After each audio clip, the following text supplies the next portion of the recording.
Hello, আসসালামু আলাইকুম বন্ধুরা। আজকে আমি সরপুঁটি মাছের ঝোল রান্না করব।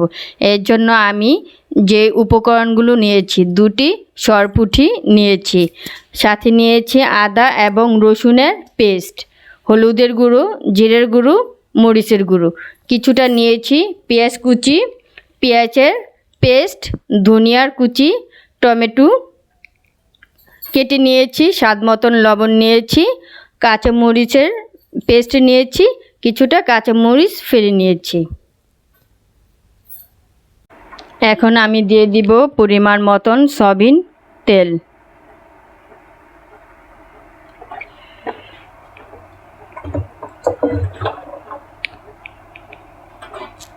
দিয়ে দিব পেঁয়াজ কুচি। এখন আমি পেঁয়াজটাকে একটু ভেজে নিব, বাদামি রঙের অথবা লালচে রঙের করে নিব। এখন আমি দিয়ে দিব আদা রসুনের পেস্ট। একটু আদা রসুনটাকে ভেজে নিব। এখন আমি দিয়ে দিব পেঁয়াজের পেস্ট, 2 চামচ পরিমাণ দিয়ে দিয়েছি।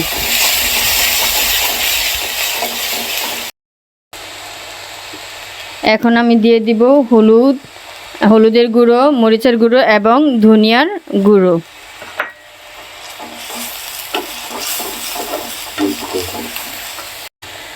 এখন আমি দিয়ে দিব মরিচের পেস্ট।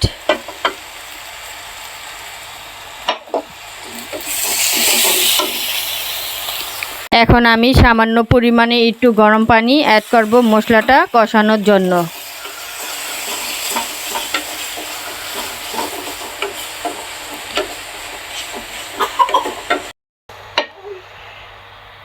এখন আমি দিয়ে দিব মাছ এবং একটু নেড়ে চেড়ে দেব।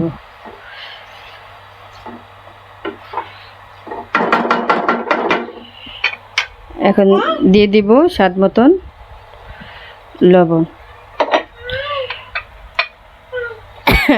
দিয়ে দিব কিছুটা কাঁচামরিচে 2 ভাগ করে নিয়েছি, এই 2টা কাঁচামরিচ দিয়ে দেব। এখন আমি দিয়ে দিব 1 কাপ পরিমাণে গরম পানি। এখন একটু ঢেকে রাখবো। এখন আমি একটু মাছটাকে উল্টিয়ে দিব, যাতে এই পিঠ ওই পিঠ ভালোভাবে সিদ্ধ হয়।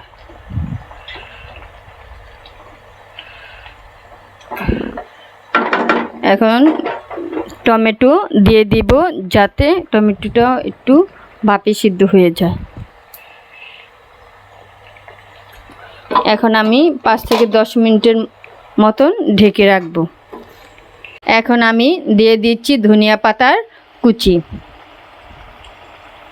যেহেতু আমার মাছটা হয়ে গেছে।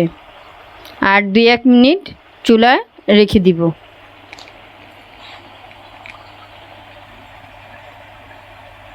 হ্যালো বন্ধুরা, ফাইনালি আমার হয়ে গেছে আমার সরপুঁটি মাছের ঝোল। Thank you.